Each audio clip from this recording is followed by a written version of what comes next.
Hello, recording people. Welcome to the recording. Okay, I'm gonna let everyone in.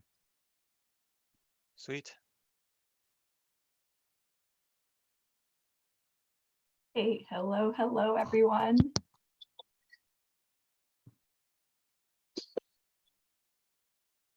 Let everyone join the audio.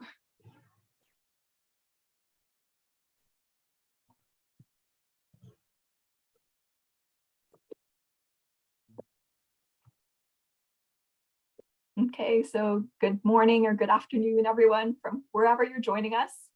We'll just wait another couple minutes to let everyone join and get connected, get set up.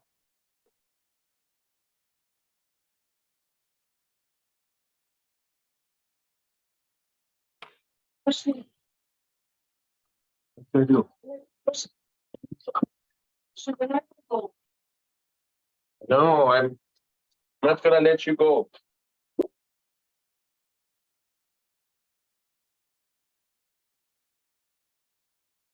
If you already had a Sidekick account set up last time, you can go and join that again because we'll be using it again. If you don't, that's all right. We'll explain it in a couple minutes. Hello, can anybody hear me? Yes. Oh, there I am. My camera's off. I don't usually use Zoom. You will have to forgive me a little bit. I've got my my number one with me here. Can you help me now? Yes, we can hear you.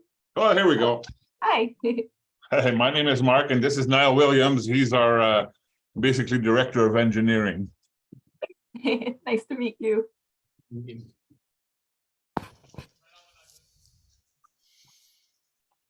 Oh, I turned it off again.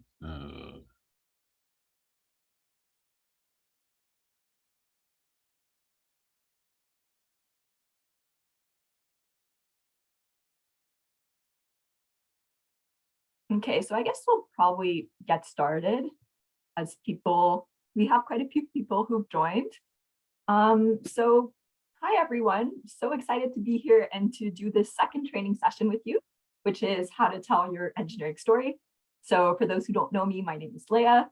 I'm going to be doing the presentation today along with Spencer, who will introduce himself later. Yeah, so I guess Spencer, can you go to the next slide? Okay, cool. So before we get started, having issues with the audio. Is everyone else hearing me okay?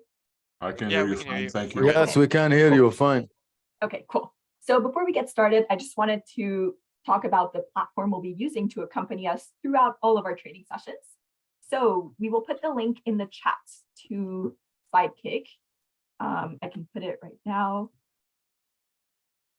There we go. So you can click that link, and if you all and through Sidekick, you'll be able to view like some resources that we'll be mentioning throughout the presentation. You can also come back to it after the presentation to view those same resources.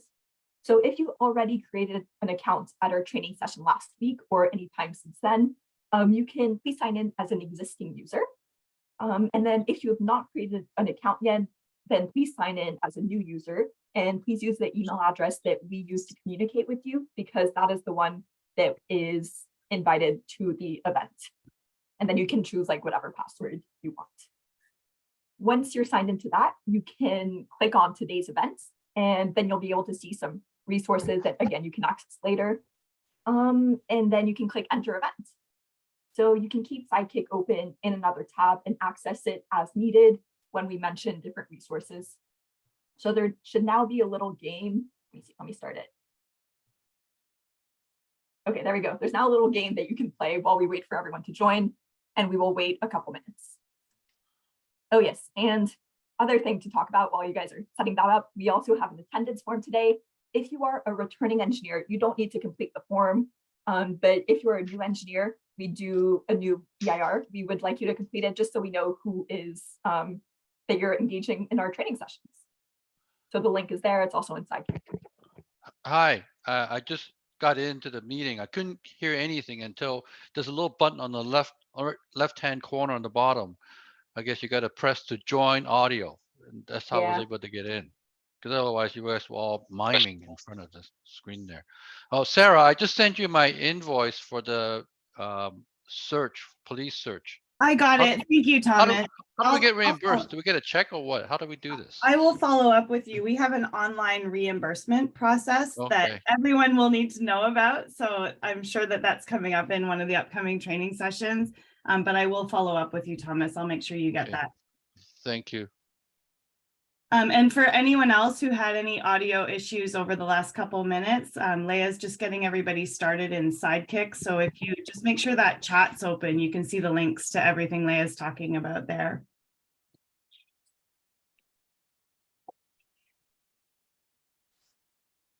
Yes, can I interrupt for a second, please? By all means. Okay, I'm a little bit in the dark. A friend of mine, Mare, called me and she talked to me about this.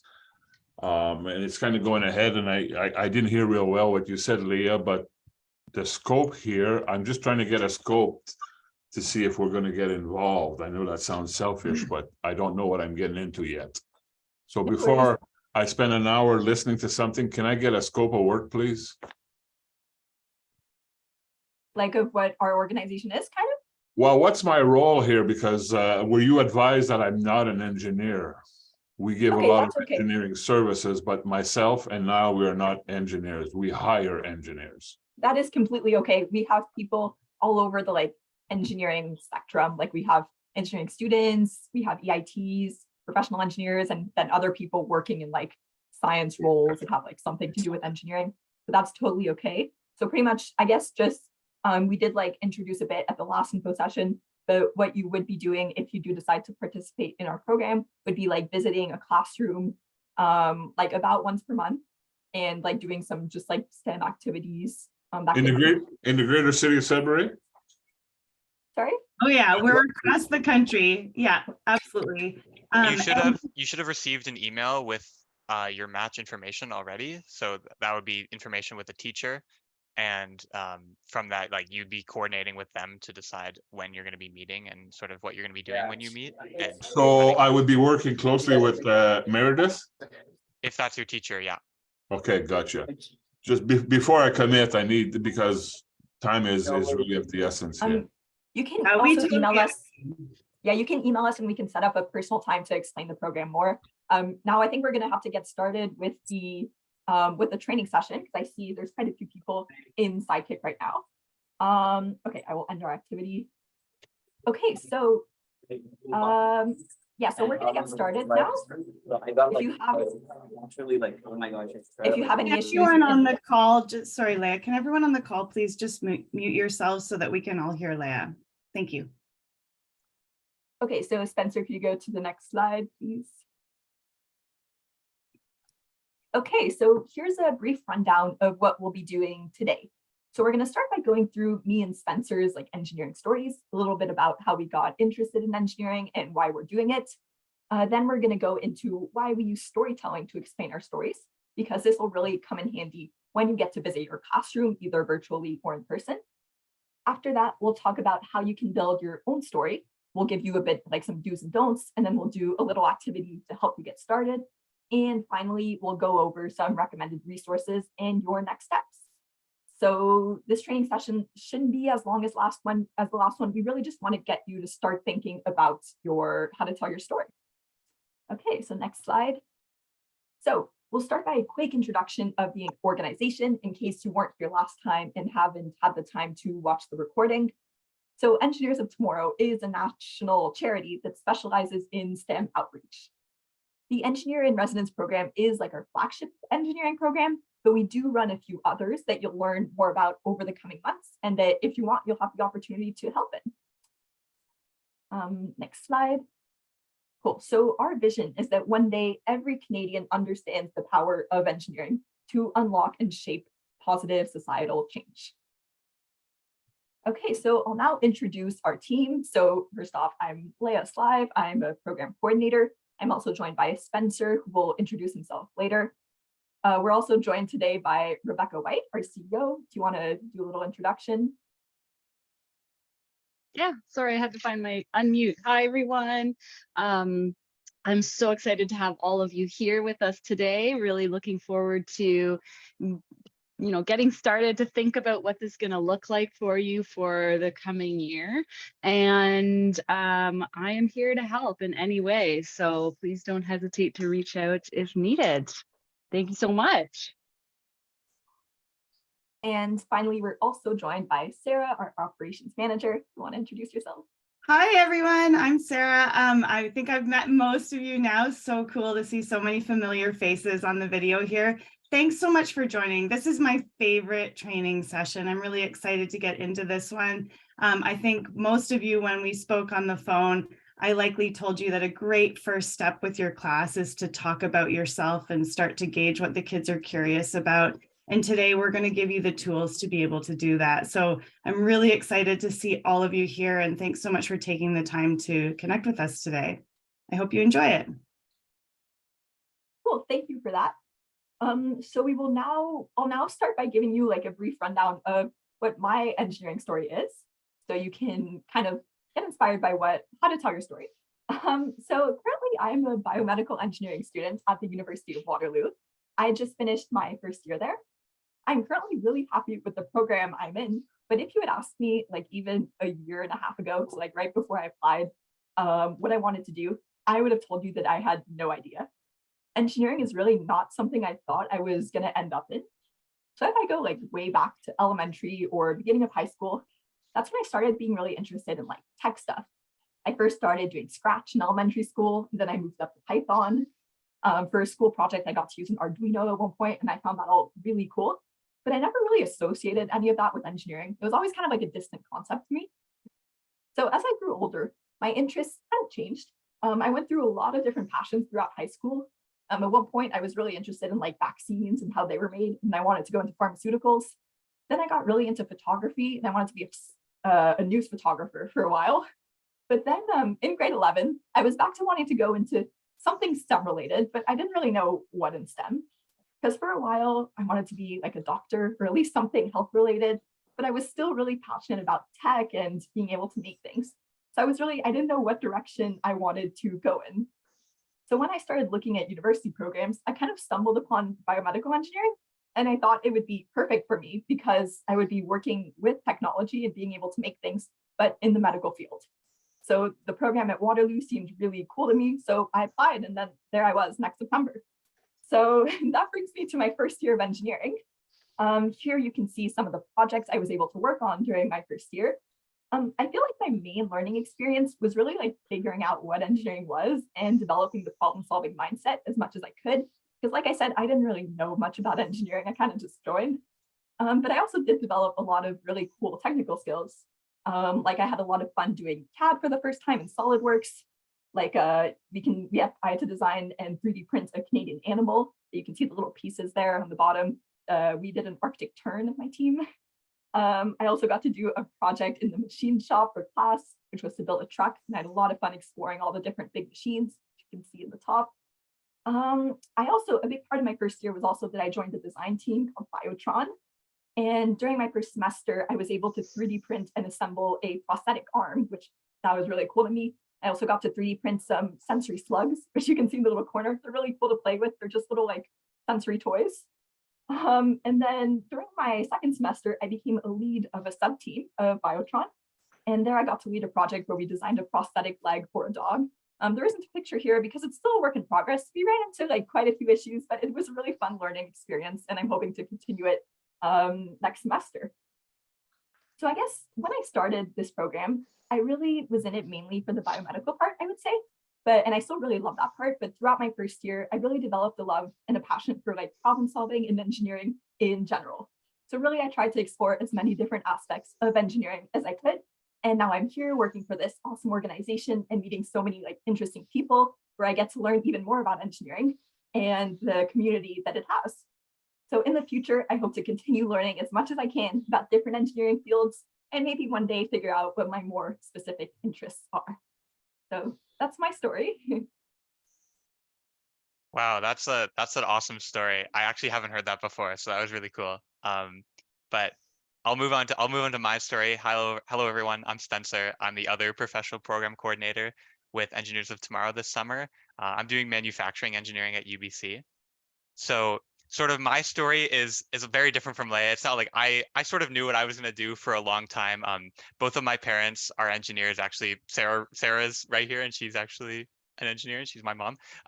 But so I've sort of known for a long time that engineering has sort of been for me. I've always been interested in STEM, math, physics, all of that stuff. So since I was young and maybe around second, third grade, I've been thinking about engineering for a really long time.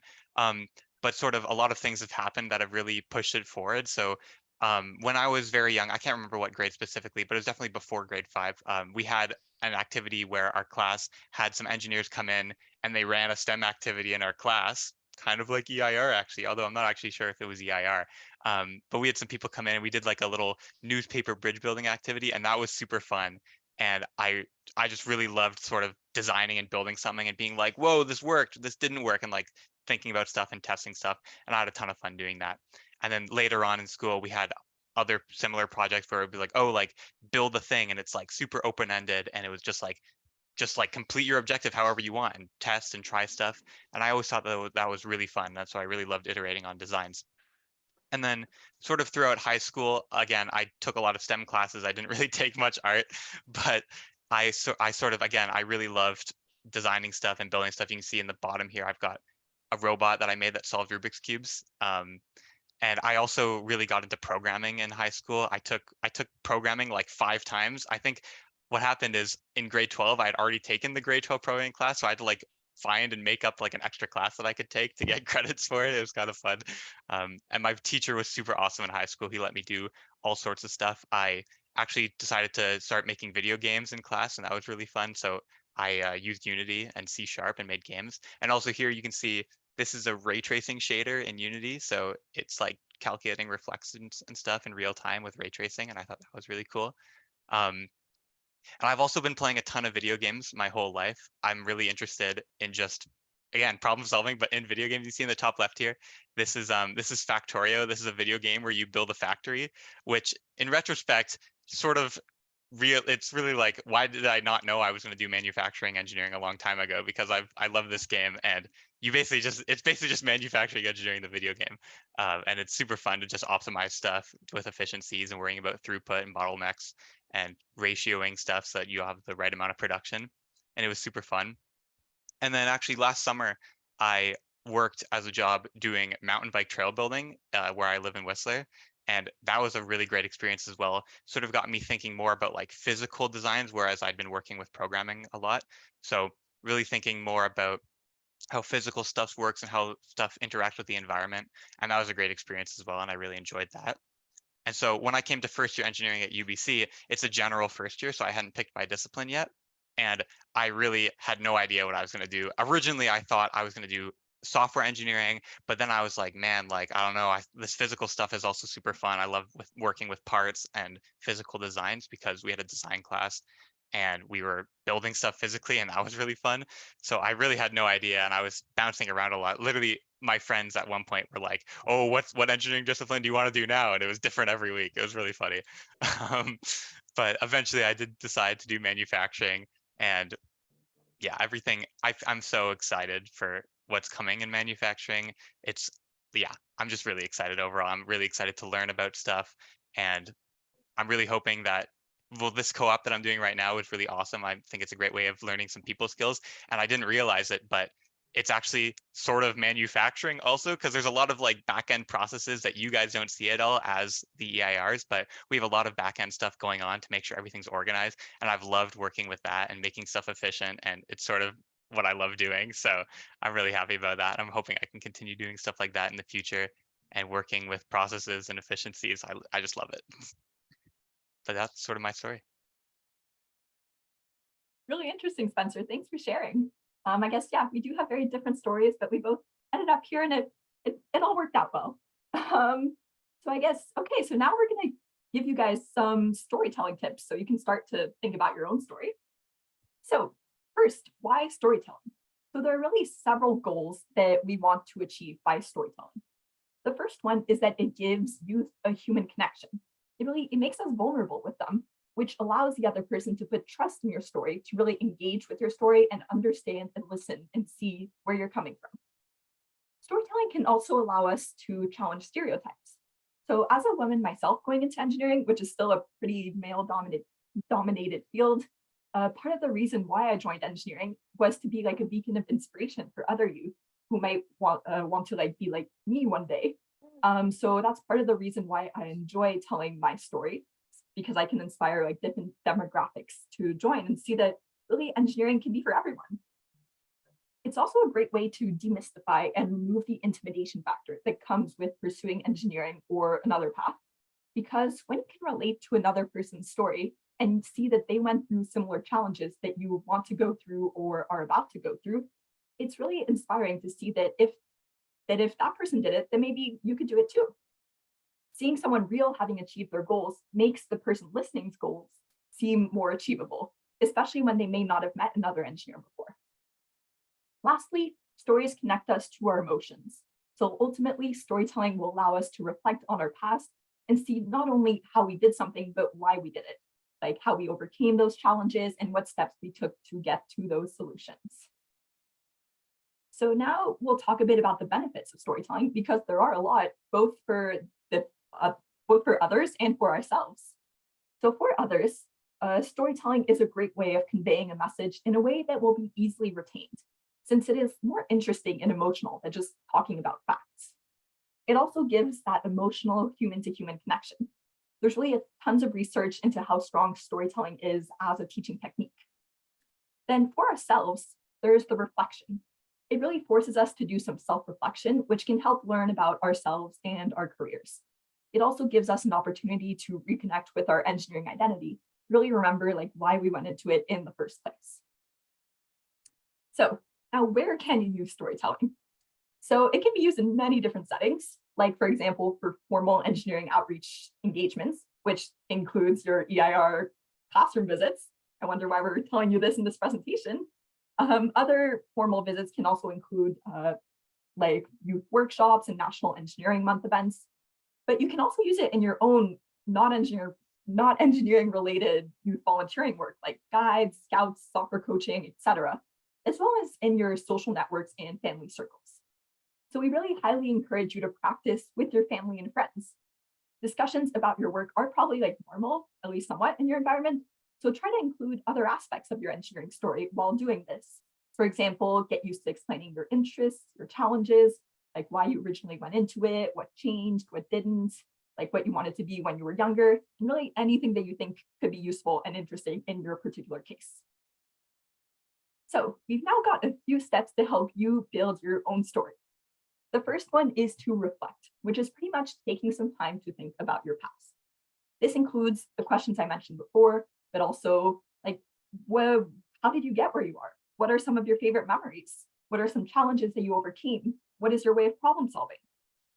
Another good tip is knowing your audience. Obviously, your storytelling is going to be pretty different if you're talking to a class of early elementary school students versus end of high school. If you're talking to a younger audience, you're going to need to find something that they can connect with to make sure that they're engaged. Also, something that can help is to relate to where they live. If you're matched with a local school, that's great. You can try to connect some of the things you're talking about to some important aspects of your area, since you're a part of the community. But then even if you're matched with a school far away, either virtually or just further from your community, you can maybe try to do a bit of research on that area and see, like, for example, what kind of industries are big there, the size of the town, things like that, to really help connect with the kids even more. Then you can also try to relate what you're talking to with what is relevant to them in that moment, either because it is related to the curriculum or maybe something happening in their lives or just their general interests. Okay, so step 3 is to map out your storyboard. So first, you need to start by telling them who you are, like your name and maybe an interesting fact if you want. Then you need to unpack your reasons, meaning why you like to do what you do, what are some things that influence you to follow your path, to follow the path you're on. And of course, don't forget the why, the reasoning. It really helps connect with the audience a lot better. They are more likely to be inspired if you share your motivations for what you do. Okay, so now that you've seen all the general tips, we're going to go through a few do's and don'ts of telling your story. So some best practices are definitely to look into your past. You don't always know what you're looking for. You may not even know right now what you wanted, like where you're going to end up, but it's good to be clear about that. They can know the uncertainty. They can know how you got to where you are. Then, of course, be human. The most important thing is not you as an engineer, but you as a person. So the goal is really not to make yourself look great in everything. It's to really see that you are a real person who also happens to be an engineer. And that's something that they could do eventually. So really try to be like down to earth and accessible. And then again, know your audience. You'll be talking differently depending on their ages, and give lots of examples.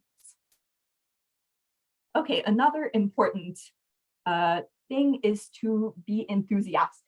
Make sure to connect some emotion to it, because that's really the best way that humans connect with each other.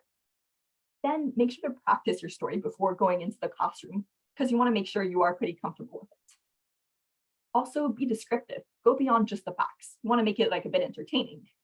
And finally, keep it short and sweet, because attention spans, especially in the younger audiences, are not super long, so they may get lost somewhere if you continue rambling for a bit. Okay, so now we'll talk about just a few things that we recommend you avoid. First of all, try not to make it like a business presentation. The goal is to get a positive emotional response, which requires a personal touch. Also, don't give too much detail that doesn't progress the story. Try to stay on topic. And finally, even though I know it's a bit hard when you just say it like that, but don't stress it. It can be scary to be vulnerable, especially in front of a group of so many people that you don't know. But really just hearing your story is what's inspiring them. It doesn't matter if you don't have some super crazy achievements. They just want to see that you're a real person who achieved these things. Okay. So we will now be doing an activity. Spencer, do you want to talk about it a bit? Yeah, so we have a little activity for you guys. So we're gonna send everyone into some breakout rooms with about 3 people each, and we'd like you all to sort of take turns sharing your own engineering story, or maybe just your first thoughts and memories that come to mind as you start thinking about this, because I know we just dropped a lot of you and you sort of only just started thinking about this. So we're gonna give you about 5 minutes to do that, and then once everyone's back, we're gonna give everyone an opportunity to share with the whole group if they're comfortable. And as you share, we'd like you to keep in mind some of the tips that we've been giving you and sort of the do's and don'ts. So just sort of keep those in the back of your head as you're thinking about your story, as you're sharing your story with others. So yeah, I'm going to set up some breakout rooms now. I think the way I'll do it is that we'll have everyone can join they can assign their own breakout room. So just join a room that has less people in it until we have enough people. I'm going to make 15 rooms. So yeah, everyone can choose their own room. Just try to split yourselves into 3 people a room. And yeah, talk about your stories. Good luck, everyone. There we go. It's open.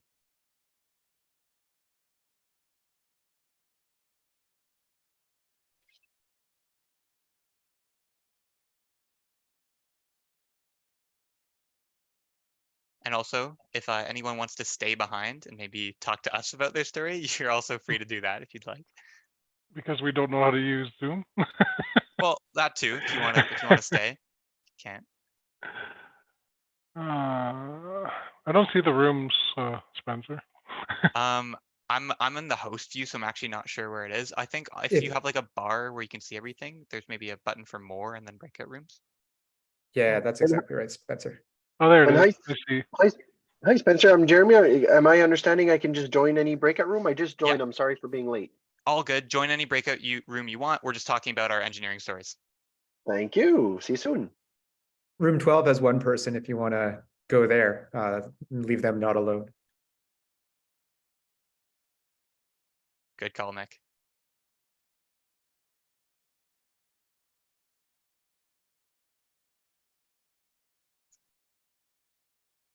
So if anyone who's still in the main room with me, does anyone want to share their story? If not, it's all good. Don't feel pressured. Well, feel a little bit pressured, but not too pressured. I'm actually having a problem in finding the rooms from the phone. It's something that probably work better from the computer. So maybe I'll share mine, just test it. Okay. I'm a tunnel engineer. It should be quite easy for me to start engaging with the class because if you agree, maybe the way would be to start asking them if they ever use the subway, or they maybe have ever taken the water out of the tap, and that could actually relate to something that they may do in their daily lives, right? Yeah, that's a great idea. And then, without giving you all the details, that would be the plot that I have in mind. Once I know what to do, then asking them, do you know where this come from, right? Do you know if you take a subway, how to actually build that object underground?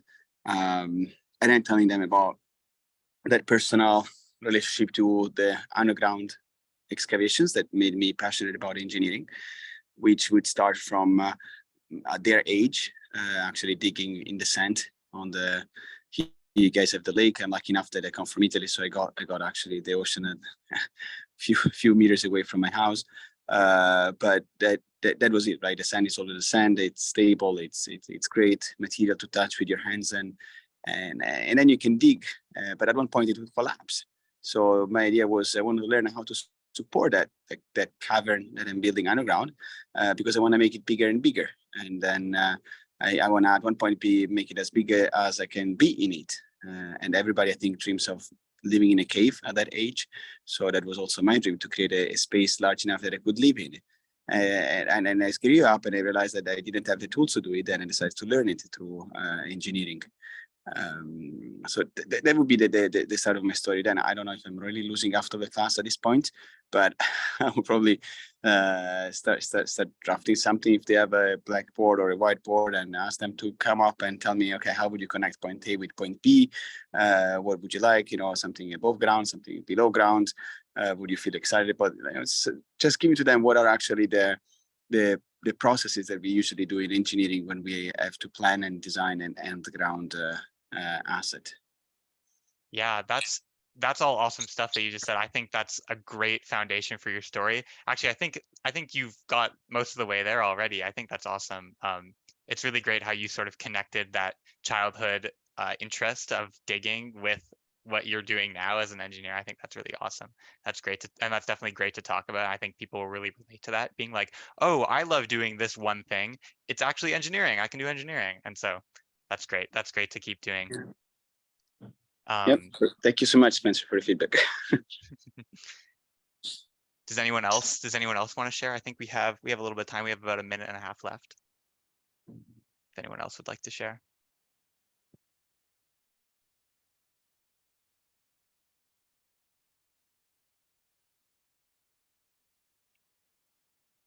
We may have a problem of leftovers like me here.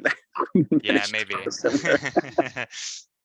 I know that the main room does have people who, I know that some people, I've heard that some people join like in the car even on their phones and just are listening and then watch the recording later. And I know that's awesome, but maybe they can't access the breakout rooms like that. If you are listening in the car, thanks for coming anyway. Hopefully you watch the recording later to see our slides, but thank you.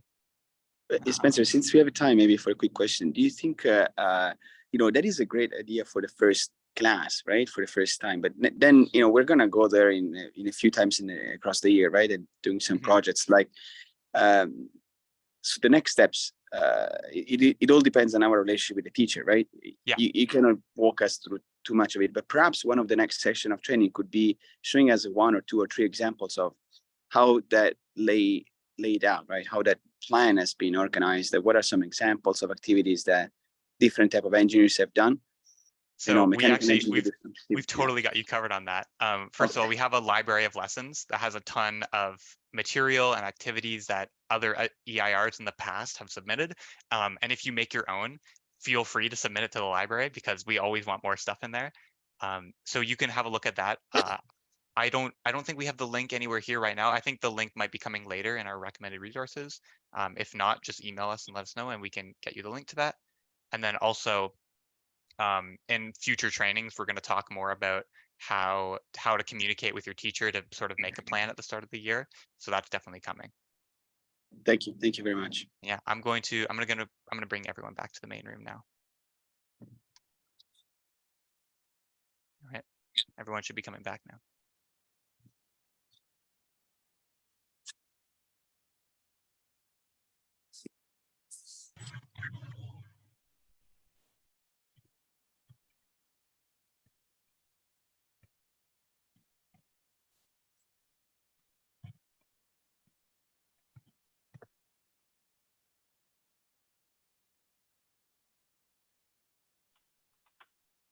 Some people are coming back. Welcome back. I am closing the rooms right now. Everyone should be back in about 30 seconds.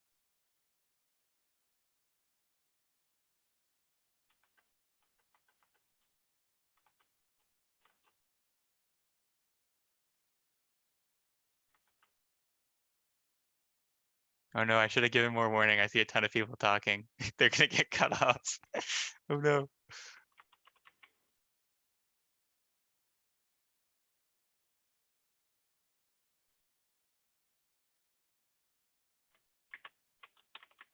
That's the internet. Oh, we were having so much fun in my session. Welcome back, everyone. I'm so sorry. I realized as it was closing that there are still a ton of people talking. So Yeah, sorry. the time was very short. We were enjoying it. Yeah, sorry about that. But we are gonna be moving on. Thank you. I saw tons of microphones moving, so good job everyone for discussing. And again, welcome back. I hope that everyone had a chance to share or at least talk a little bit. Hopefully you're able to learn a little bit about your peers and maybe a little bit about yourself as well as you think about your story. I know for sure, like whenever I think back, I always learn a little bit every time, and it's always a great experience. And then, you know what, as right now, I'm going to open the floor. So does anyone want to share their story with the entire group here? I actually have a comment. Go ahead, let us know. Sorry. If that's okay. Yeah. Yeah, go ahead. I was sharing with the person I was in the breakout room with that I took this course. It's like a few months with Institute for Change Leaders. For those of you who are in Toronto, that's the organization that Olivia Chow founded. And fascinating. It's about storytelling for advocacy. I'm in How the to tell meeting, your story for advocacy. So I highly recommend it. If you have an opportunity to take that, do it. Well, what's the course's name? Sorry. It's through. I'll find it and send it to you. Or just put in the chat. Sure, absolutely. Yeah, the chat would be awesome. Thanks, Dominic. It's awesome. Does anyone else want to share anything, share part of their story, anything? If no, that's totally fine. No one has to. Yeah, I can.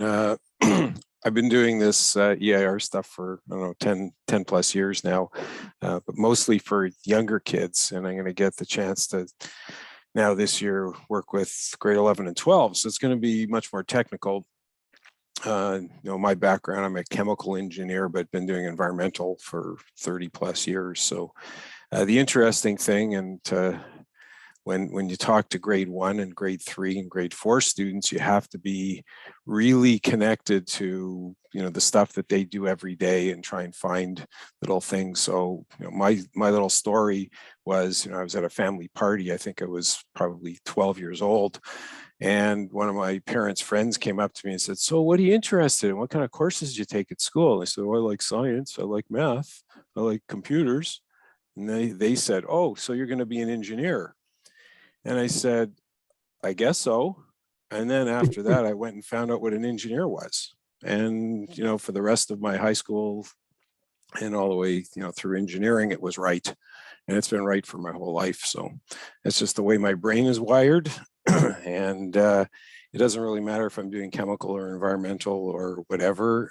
We can, as engineers, apply ourselves to probably almost any of the topic areas, you know, even if you're civil or mechanical or, you know, some of the newer types that are out there that weren't available when I went to school, you know, mechatronics and other things. We can still apply basic engineering principles to any of the activities that we can do with students. So thanks. Yeah, thank you for sharing. I think yeah, it's awesome how engineering, I feel like engineering is sort of as a whole is more of a mindset than anything. And so it's just interdisciplinary by default. And I think that's really cool. I think that's one thing I really like about engineering. So if no one else wants to share, well, last chance, does anyone want to share? Actually, I just have a comment, Spencer. So Yeah, it go kind of ahead. made me smile listening to you speak because you are me about 20 years ago. So that's awesome. I'm an industrial and manufacturing engineer by trade, yes. So yes, I started off in engineering. I absolutely loved that little game that you said there because it reminds me of what I was doing about 3 jobs ago when I worked at Ford. So it was like fantastic seeing that. Just to let to tell you that the future is pretty bright for manufacturing engineering. I work at a bank, so you can even work at a bank or a hospital. So yeah, if you ever want to pick my brain, just hit me up. Thank you. That's awesome. Thanks. No I will problem. definitely take you up on that. Thank you. All right, great. Okay. Hey, I can jump in and tell my story. I don't know if things are working. I'm on my phone, so can Yeah, people we can hear you. me? Go ahead. Oh, thank you. Thanks, Erin Kennelly, she, her. I am located in Hamilton, Ontario, but I grew up in Mount Albert, which is northeast of Newmarket. There's no Tim Hortons, there's nothing really there, so you probably haven't heard of it. But either way, I didn't hear of engineering until grade 12. I always like science and math, but being from a rural community, STEM isn't what people are into. I also went to an arts high school, loved the arts, but they tried to cancel our grade 12 physics because out of a graduating class of 400 or 500 people, only 12 people were signed up. So my parents said to me, you like science, you like math, why don't you go into engineering? And I said, I don't want to be a mechanic, I don't like cars. So I had no idea what it was, but when I did my university applications, I thought, what the heck? I'll throw some applications out to engineering, having no idea what it was. Eventually I got accepted into a lot of science, like more biology, ecology type programs, and then engineering. And when I looked at the course lists, I saw, oh, cool, if I do environmental engineering, I can still look at biology and I can still do math and science. So just seemed like a win-win-win situation. So that's what I did. I went to Waterloo, graduated 2019, and now I work in water resource, environmental / civil engineering. And I really enjoy the applied aspect of math and science that I get to use every day. Oh, Thank you that's for sharing awesome. that. Thank you so much, Erin. I just wanted to say something really quick. And Jeremy, I see you have your hand up, so just give me 1 sec here. You should have received an email from me yesterday with your regional network assignments. I'm so excited by how much that will help you guys through the year. You'll have a chance to chat with other EIRs in your region. And I would definitely encourage you to take that opportunity to tell your stories more and more and hear from each other. So you'll definitely have a chance to have more of this kind of connection with people. And yeah, I hope you'll use it for that. So thanks for letting me jump in. Jeremy, what's up? That's what I was asking. What's the next opportunity you said? Yeah, so you should receive more information about those regional networks in the Regionals. fall. So we're looking to fill some roles for the chair people for those groups. And once we have everybody in place and the school year starts, you'll get invitations to periodic meetings with those people. But always you'll be able to connect with them even offline as well. And so look for that coming, and we'll make sure that you know who's in your group and you'll have a chance to connect with them. No, it feels good to hear it. Sorry, my brain sometimes sees emails and some of them fly faster than others. I And hear so you. it's nice to hear it. I'm familiar with some names from a few years ago, Don Ball, etc. So I'll definitely look out, and I'm happy to hear that you guys are keep on doing this. It's not because my life is busy and I ignore you that I don't care about you all. So I'm very happy that you guys are still doing all of this. It's very helpful and I really appreciate it. And I'm sorry I had to miss part of it. I hope to be at the next ones. Thanks again for everyone. No worries. Yeah, Thanks. thank you. Okay, so that's some great stuff from all the people. Thank you all for sharing and speaking with the whole group. We're going to be moving on now. So yeah, we're going to move on to the next bit. So we're going to move on to some recommended resources. So first of all, we've got a bunch of sort of random stuff, some readings that you can do. It's linked in Sidekick. It's on the resources. You should see it. And we've got some stuff to read, and also there's a cool little quiz. It's called Meet Your Future You, I think, or Meet Your Future Self. It's a fun little quiz, and it's like, oh, like, what engineering discipline will you be? And it's really fun to see it, even if you already have an engineering discipline. Just be like, oh, what does the quiz say I'll be in? It's sort of fun, and you could. That's also maybe a suggestion for an activity. You can get students to do that, see what they think, discuss it. There's also a ton of stuff on YouTube. We have our own YouTube channel where we upload the recordings of the trainings and a ton of other stuff. There's stuff from the past. We're going to be updating it all the time. And there's tons of stuff all over YouTube of just general engineering and STEM related stuff. So make sure you look out there if you want some ideas for activities. YouTube is definitely a great place to go. And lastly, we have a Discord server and LinkedIn group where you can connect with some other people. Hopefully you've heard about these before, but if you haven't, they're here. Here you go. We just think they're both great spots to chat with people. Discord especially, we're really trying to grow that. Discord's great to talk to people and you can stay connected. And yeah, the links again, they're in Sidekick. If you're having trouble accessing anything specific, so if you need help getting into the Discord server or something like that, feel free to email us later and we'll be happy to help you out. And yeah.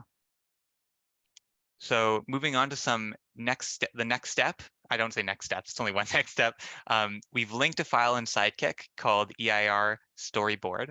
It's also here on the slides for later if you want to just write this link out. So go ahead and open that or download that. And it's pretty much just a visual organizer that you can either print or just use digitally. And it's for organizing points that you want to describe or explain when telling your engineering story. A lot of it is going to be things kind of like what challenges you've overcome, or maybe how old you were when you chose engineering, or what you wanted to be when you were a kid. You might also end up including what interests you, what you like and don't like. We just like you to get familiar with that organizer and really reflect on your personal experiences, because ultimately these are going to be the things that you'll share with your class, and that will allow you to establish that human to human connection like we've mentioned so many times before. And just really quickly on Discord, Spencer, I've had a couple people ask me if it's mandatory. It's not mandatory. Not mandatory. It's a tool you can choose to use if you want to. And we're still building it. So when you go on there, you might find it a little quiet right now, but hopefully we'll start to see a lot more action in there. So always up to you if you want to use that tool, but it is there for you. Yeah, thanks, Sarah. We also have a little bit of homework, but not too much. It's really important, once again, that you do get used to telling your engineering story. So download that storyboard, ask yourself those questions, and really reflect. We have the third training session at the same time as last week and today. We have the third training session happening next week. So we're going to be sending out the information. We're going to be sending out the invite for that really shortly. So do look out for that and make sure you accept. And then lastly, again, introduce yourself on LinkedIn or Discord, get yourself connected. And it's a great chance for you to practice talking about your engineering story if you want to talk to other EIRs on Discord. And so, yeah, just keep that in mind. So we have some upcoming events. As I just said, we have the training next week, which is happening. And then we're going to have one more training after that. And then other than that, we have the kickoff event, which is happening in September, which you're going to hear more about as we approach that date at the start of the school year. And yeah, that's sort of everything for today. So I'm going to open up the floor for some open Q&A. Feel free to ask questions either in chat or by just speaking up.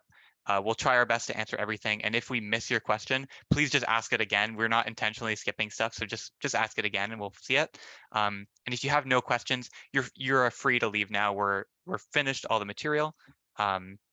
And we're gonna stay on until sort of everything dies down. But thanks for everyone for coming out today. I want to thank also Sarah, Becky, and Leah for presenting and being here, and also Nick from Sidekick for helping us out and making sure everything runs smoothly. Thank you guys. Also, if you haven't completed the attendance form yet, this is the QR code for it, and Yes. there's also the links somewhere. I don't know if it's still in the chat, but and it's on Sidekick. It's everywhere. So just do it just so we can know that you were. All right. In here and repost it, Leah. Thanks. Let's move into questions. We have one hand up. What's up? What's your question?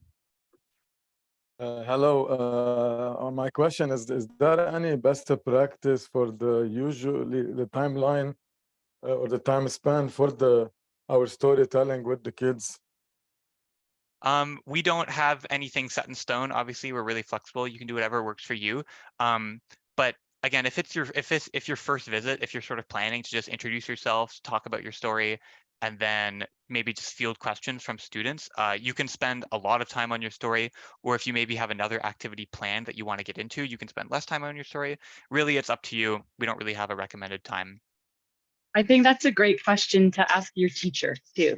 Yeah, 'Cause with they're gonna attention know their spans. class really well and they can Okay, kind of advise you on that. Yeah, that's a great point. Thank you, Rebecca. understood. Thank you. Thank you all.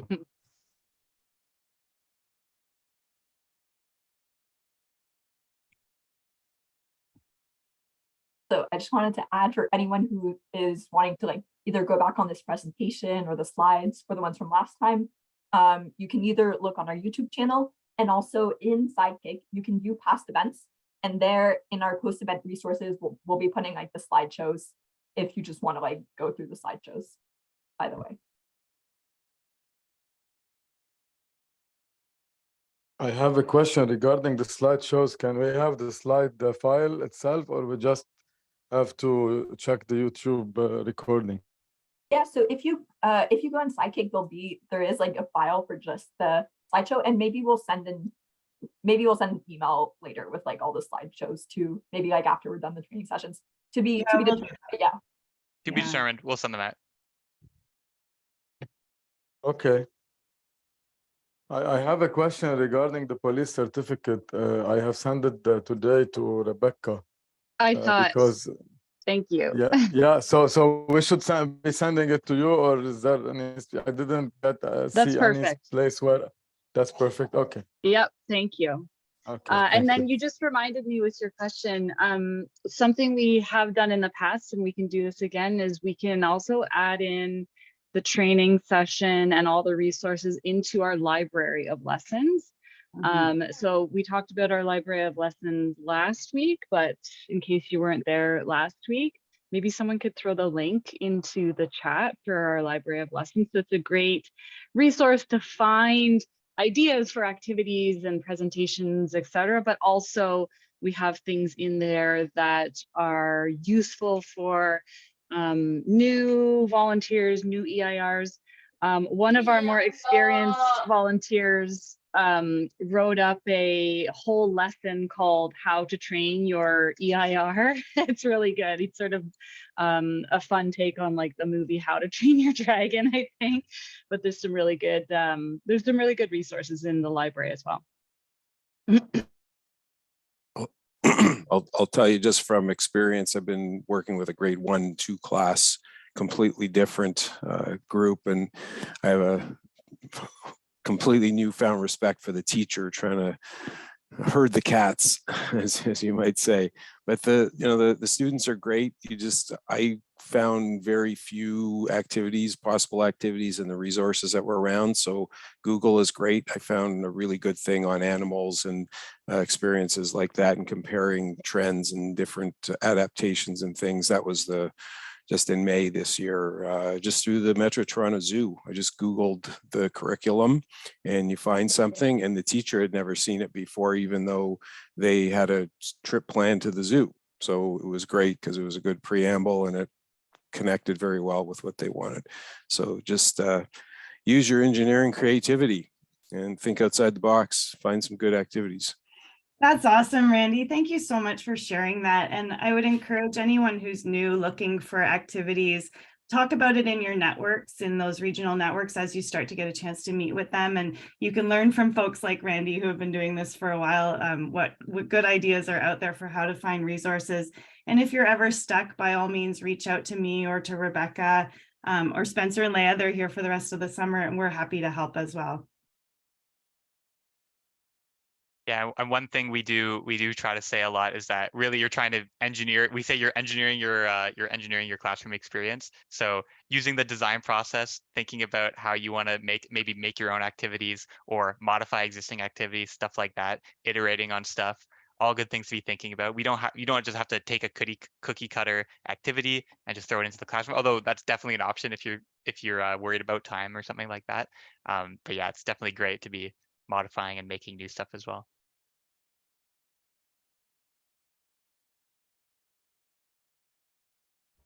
Hey there, everyone. Just a quick question for the organizers or the execs here.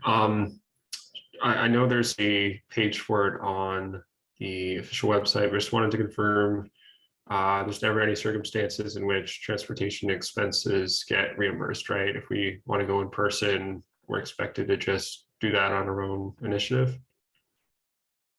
Yeah, so the reimbursements are for materials being used in the class and for your vulnerable sector checks. However, I will say that we do have a really good partnership with City of Toronto, not like a formal partnership or anything, but they've been really wonderful in helping us find volunteers. We've done like lunch and learns and webinars with them.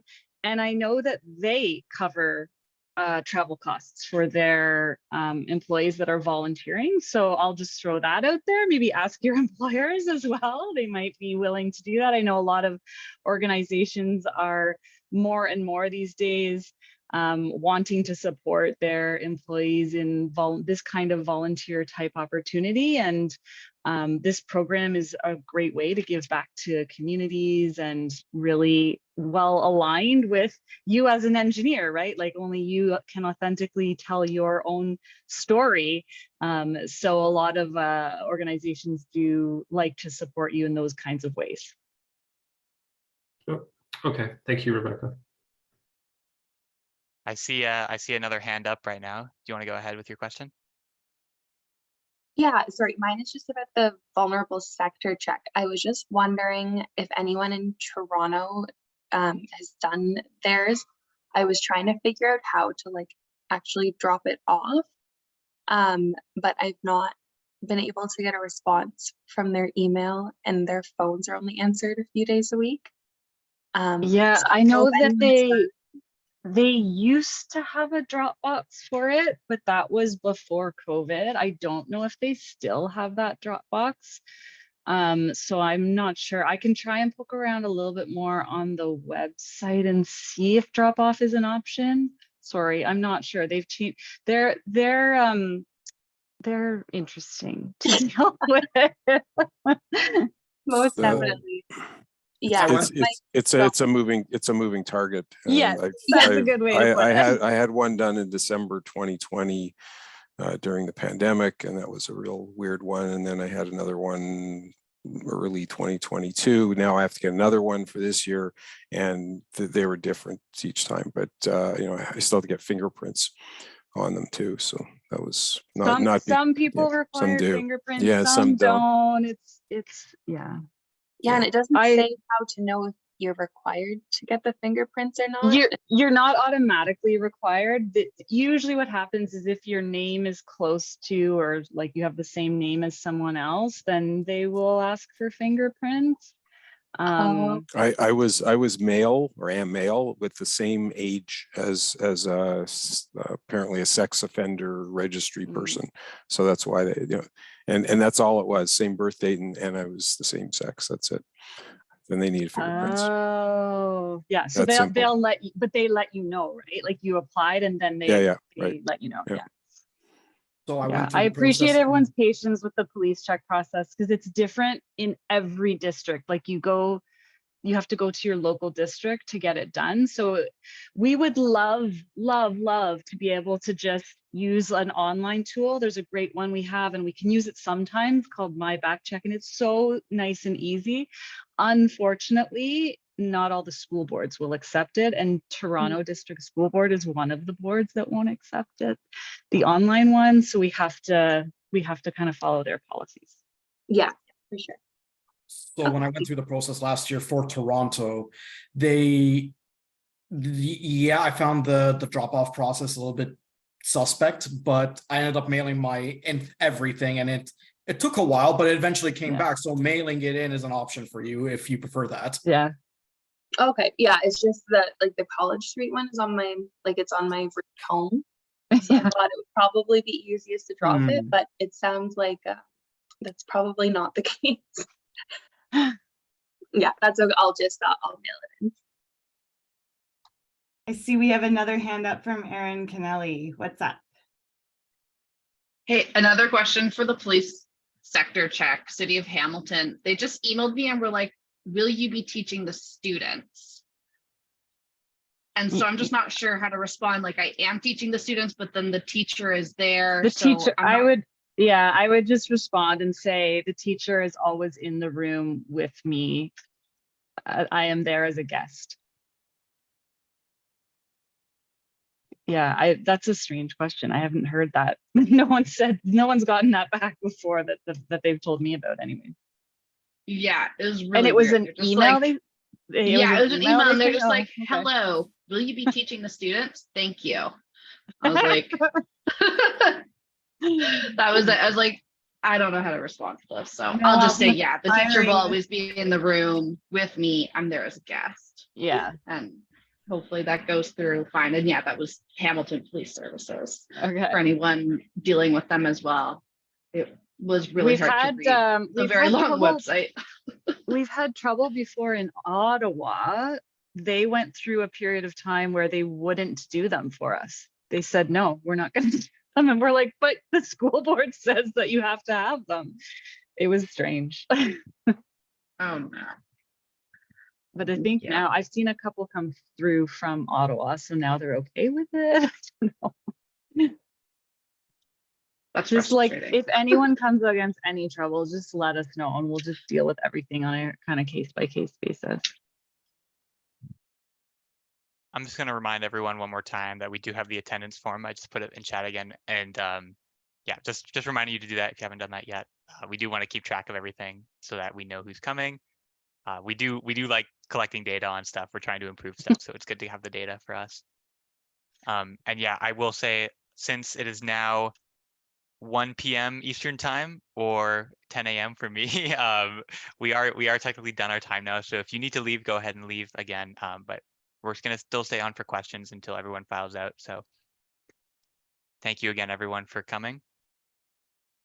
Thanks, everyone. Thank you.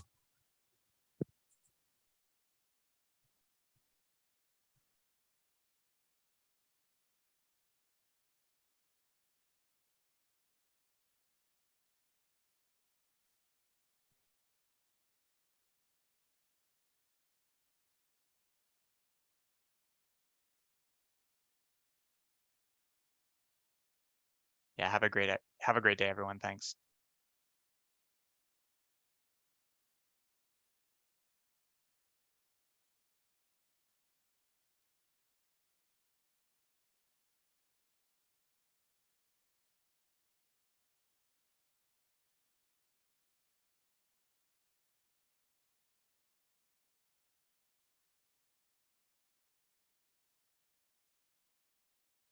Okay, if no one else has any questions, it looks like we just have a few people still here. Yeah, so the people remaining here, do you guys have any questions, or are we good to wrap this up? Sometimes I think there's like the ghost of people get left. Yeah. Maybe you There are can sometimes some ghosts. I think it's probably safe to stop the recording. Okay. now, Yeah. Spencer. Recording people, thank you. Goodbye.